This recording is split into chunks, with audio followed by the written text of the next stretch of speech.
Je vais vous parler maintenant, en deuxième partie, de ce que l'on appelle le suicide psychologique, la décompensation.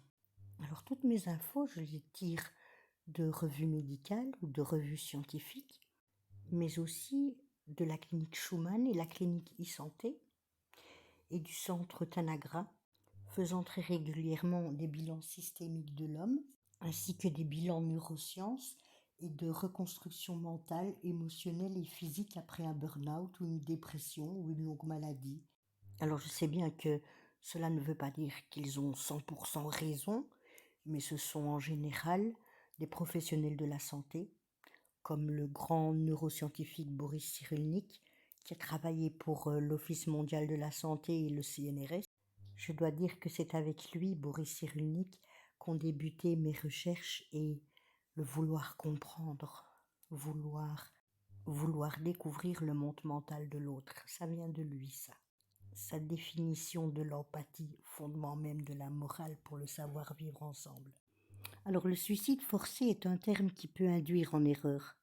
Il ne s'agit pas ici d'exercer une contrainte physique pour pousser une victime à mettre fin à ses jours. Il est plutôt de l'amener sournoisement à la conclusion que la vie ne vaut plus la peine d'être vécue. Ce qui est terrible pour cet homme qui déjà n'aimait pas la vie.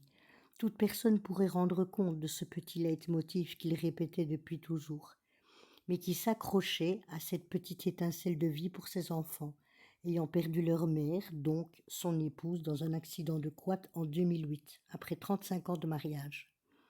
Il faut bien comprendre qu'avec cette progression insidieuse, il devient quasi impossible pour la personne d'échapper au sort qui lui était réservé dès le début.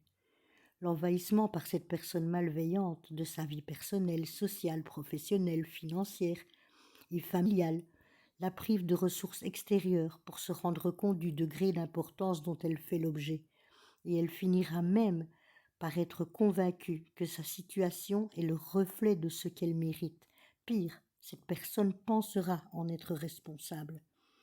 Et parfois la culpabilité devient si lourde que la seule échappatoire est d'en finir avec la vie. Soulignons à ce sujet-là mauvaise compréhension de ces faits dans tel contexte. Plus que jamais, nous devons rester attentifs au danger de l'isolement, car c'est par ce biais que les plus grandes tragédies se nouent. Donc, si vous connaissez quelqu'un ou pensez vous-même en situation d'enfermement mental, faites votre maximum pour maintenir le contact.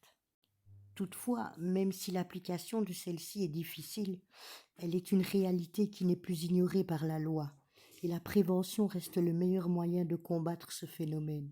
C'est par ces échanges, ces partages, cet accès à l'info et à la communication préventive que l'on apprend et que l'on comprend, ce qui permet de décoder le danger et de repérer ces personnes qui en sont responsables. Les bruits que vous entendez en arrière-fond, c'est mon chat qui saute d'un fauteuil à l'autre. C'est ce qu'on appelle les 15 minutes de folie du chat. Et ce qui est normal, nous en avons fait des petites vies enfermées sur elles-mêmes, alors que ce sont des félins qui ne penseraient qu'à une chose, c'est se défouler, courir, chasser. Eh bien non, on va domestiquer ces petites étincelles de vie dans notre intérêt personnel pour la satisfaction de nos besoins et de nos pulsions. Et je fais ça aussi. Depuis l'article 222-33-2-1 du Code pénal stipule que les peines sont de 10 ans d'emprisonnement et de 150 000 € d'amende. Et il s'agit là d'une avancée majeure dans la reconnaissance des violences morales et psychologiques.